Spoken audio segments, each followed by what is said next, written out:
take the Corinthians pieces really quickly, and you guys jump in. Yeah. This is I'll do sort of Peter Bible. after.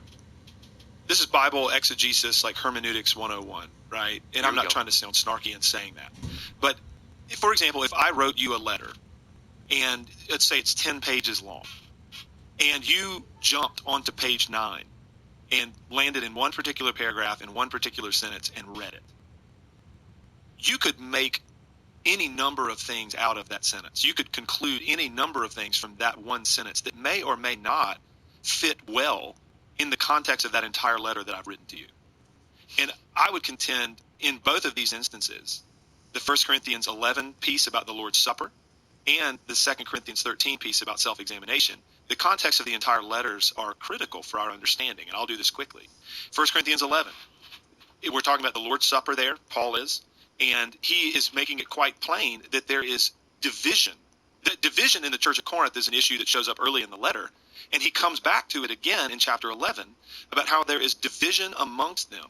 In particular, there is division that is manifesting itself at the time when the church ought to be most unified, that is communion, around the Lord's table.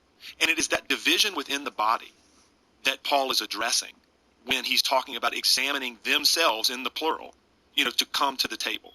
And then in the 2 Corinthians 13 piece, a major issue in that entire letter is the legitimacy of Paul's apostolic ministry, whether or not Paul is legit in comparison to these so-called super apostles, right, that it seems that many in Corinth are kind of chasing after.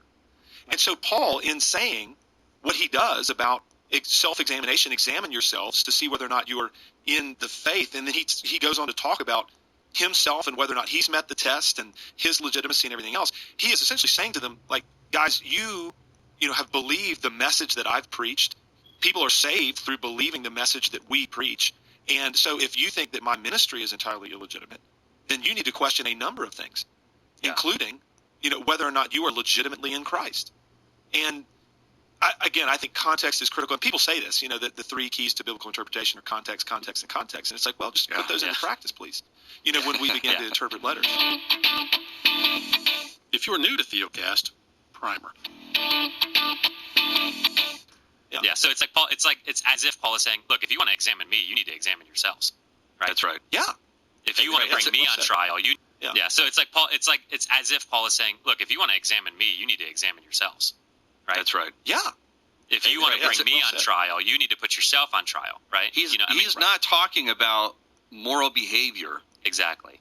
Yes. He's going back to actually what Jimmy was talking about is Paul was questioning their theological stance. Yeah. So if you're going to change, you should examine yourself. Yeah. Exactly. And he's getting at the issue of weakness and power. The gospel is the power of God unto salvation, right? That kind of weakness and power paradigm is what he's dealing with clearly, even in chapter 13 of 2 Corinthians. Yeah, that's right. I mean, if you do a deep dive into Corinthians, 1 and 2 Corinthians, you will realize that Paul dearly loves this church, but is also deeply frustrated by them, right? Sure. I mean, and they're right. They are just yeah. Right.